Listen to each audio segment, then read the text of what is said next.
And now, the best 60-ish seconds of your week.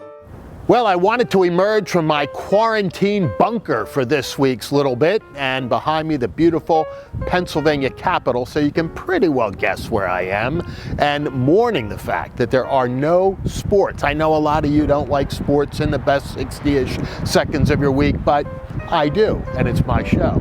So I'm thinking about the fact that it would have been the highlight of March Madness this weekend when the 64-team tournament was reduced from 16 to 8 to the Final Four. Probably the best weekend of college basketball. And I'm mourning that loss a little bit. So in lieu of that, here's a little piece we thought you'd enjoy from Dexter Crutchfield, taking a look at what the 2016 championship game would have looked like with the no fan rule scenario in place.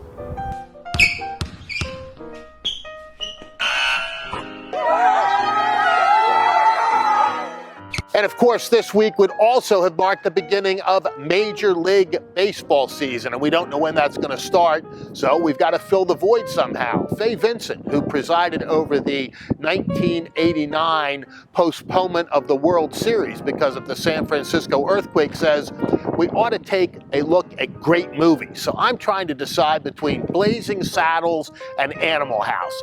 You can decide for yourself. We don't provide a reader's list of great movies, but you will get the reader's list this summer. Stay tuned.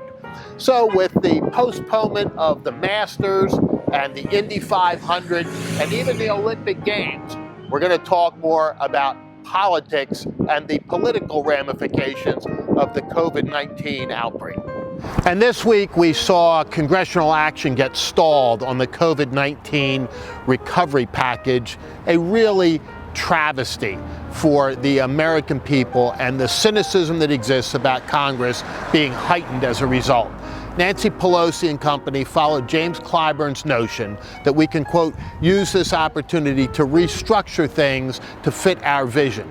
And so a recovery package dealing with COVID-19 became a Christmas tree pork barrel package lined up with things that had nothing whatsoever to do with COVID-19, ranging from corporate diversity standards for corporations to a $15 an hour minimum wage, to a bailout for postal service debt, to things as really remote as Kennedy Center funding, and of course, $25 million for congressional salaries. The American people saw right through that. They were outraged, and so finally the Senate took much of that out and passed a package 96-0. It was about time.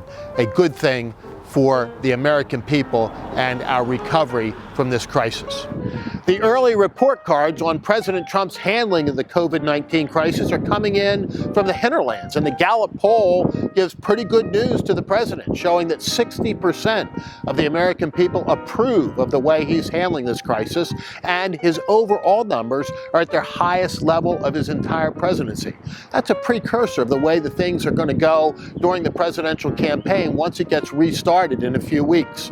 And a big discussion is coming about how we revamp, re-energize, and restart the economy, which has really been relatively dormant over the past few days.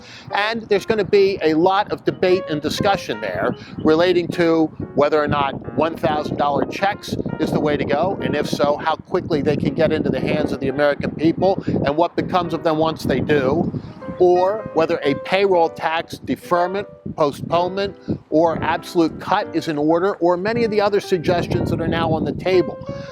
That remains to be seen. But in the meantime, the markets are beginning slowly to climb back up. This week, the biggest single day in the market's history, and as we're filming this, a 1,000-point jump on top of that. Still a long way to go to get back to the flirtation with 30,000 that we were experiencing right before the COVID-19 outbreak. But we all know we're in this together. So let's be safe, be healthy, be well, and take care of each other.